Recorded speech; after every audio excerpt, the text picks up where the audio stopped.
Bismillahirrahmanirrahim. Assalamualaikum warahmatullahi wabarakatuh.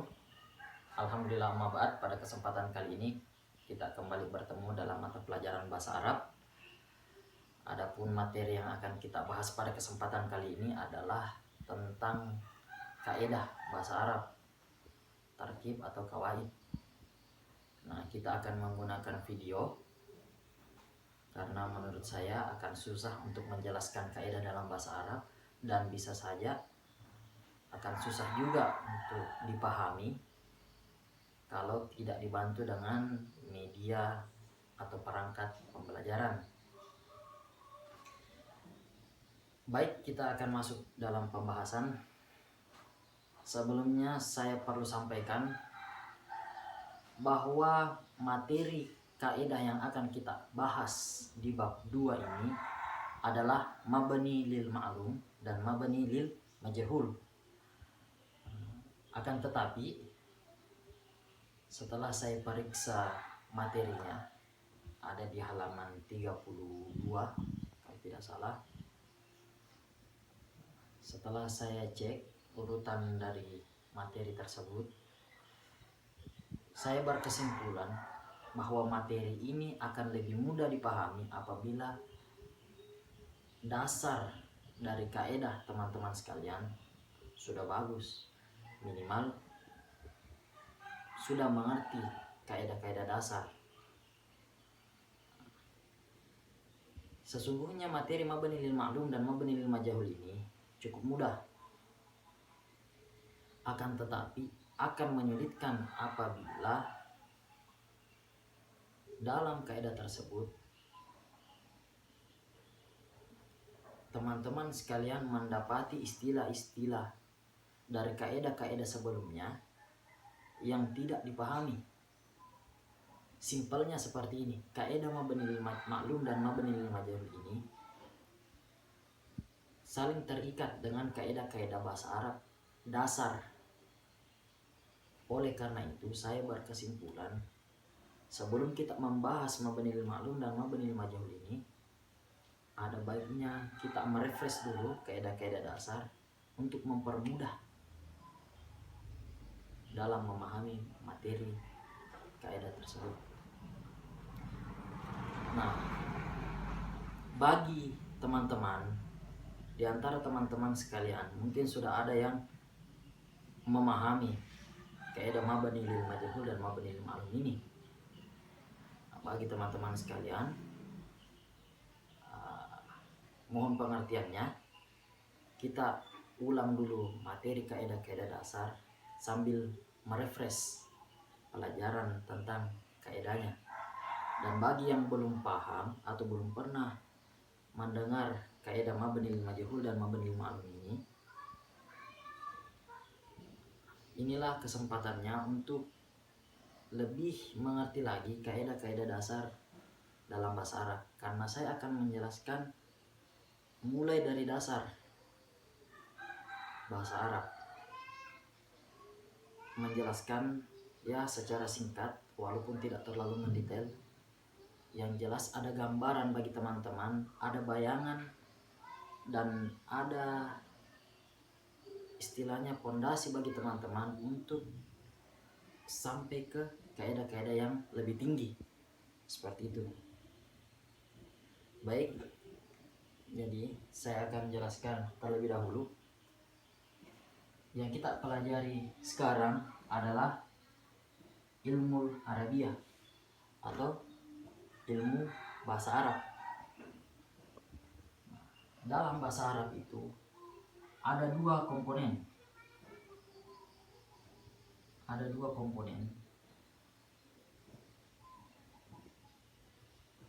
Ibaratnya bagi tubuh manusia, bagi manusia ada komponen jasad dan ada komponen ruh. Nah, komponen dalam bahasa Arab itu adalah dua hal ini. Apa itu?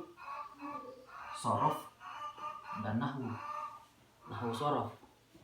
Apa itu sorof? Sorof adalah perubahan pada akhir kata.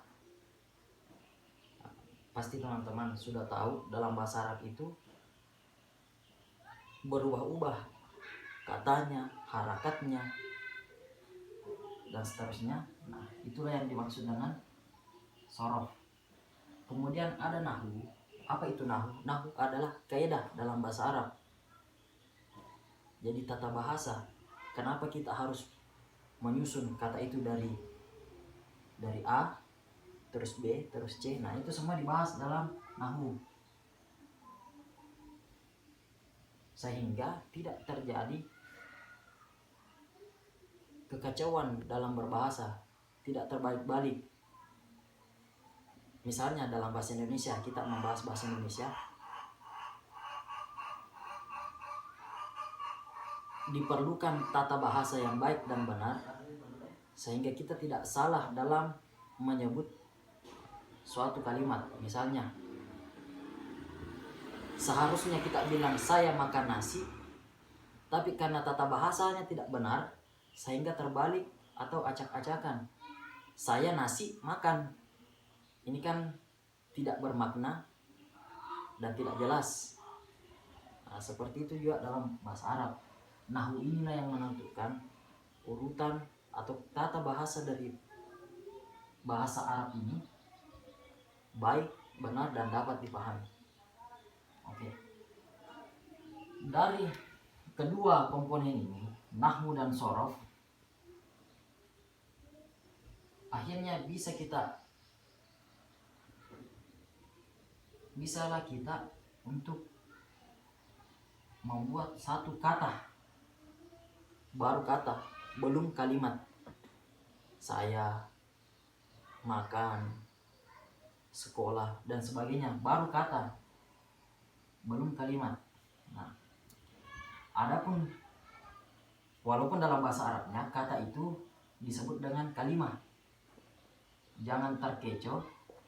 Walaupun dalam bahasa Arabnya disebut dengan kalimat, tapi diterjemahkan kalimat itu adalah kata. Nah, kata ini terbagi di dalam bahasa Arab. Kata itu dibagi berdasarkan jenisnya.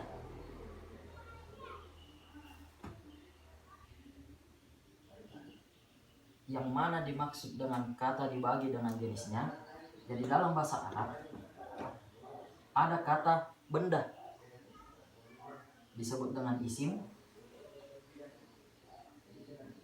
ada kata kerja disebut dengan fiil, dan ada huruf.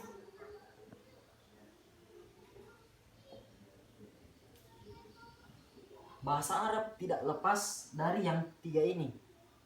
Pasti dalam kata bahasa Arab cuma terdiri dari tiga hal ini, tidak mungkin ada istilah lain. Jadi ketika seseorang berbahasa Arab, yang dia katakan itu kalau bukan benda, kata kerja. Kalau bukan kata kerja dan kata benda, berarti yang disebutkan itu adalah huruf. Simpelnya dalam bahasa Arab adalah tiga hal ini. Akan tetapi tiga hal ini memiliki banyak pembagian. Itulah yang membuat bahasa Arab itu kaya dengan pembahasan, sangat kaya dengan pembahasan. Padahal sejatinya bahasa Arab itu ya tiga hal ini, isim, fiil, dan huruf. Nantilah kita akan lebih membahas lagi. Nah, di samping kata itu terdiri dari jenisnya, kata itu terdiri pula dari perubahan kata itu sendiri, perubahan katanya.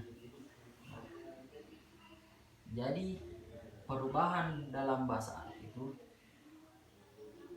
ada bina dan ada i'rab. Bina itu ketika akhir kata tertentu yang sudah dikelompokkan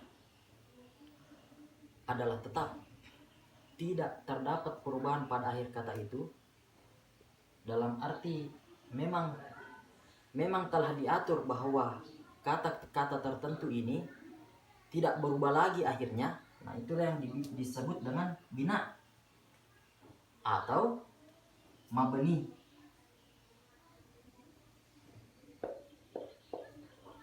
Nah inilah yang akan kita bahas nanti setelah dasar-dasar ini sudah jelas, sudah dipahami. Nah, selain bina, terdapat pula i'rab. Berbeda kebalikan dari bina. Ketika bina itu adalah akhir kata yang sudah ditetapkan, tidak berubah lagi. Nah, i'rab itu adalah akhir kata yang selalu berubah, tergantung apa yang memasukinya. Saya kasih contoh biar lebih mudah. Jadi bina atau mabni ini contohnya adalah huwa, isim dhamir huwa.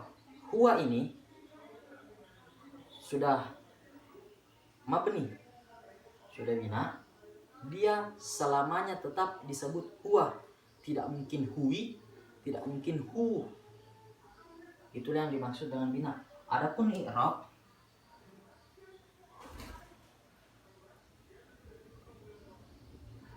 dia adalah kata yang bisa berubah ketika dimasuki sesuatu. Misalnya dari kata faslun menjadi fasli ketika dimasuki huruf jar. Huruf jar fi mempengaruhi akhir kata dari faslun menjadi fasli, dijar dengan harakat kasrah. Nah, setelah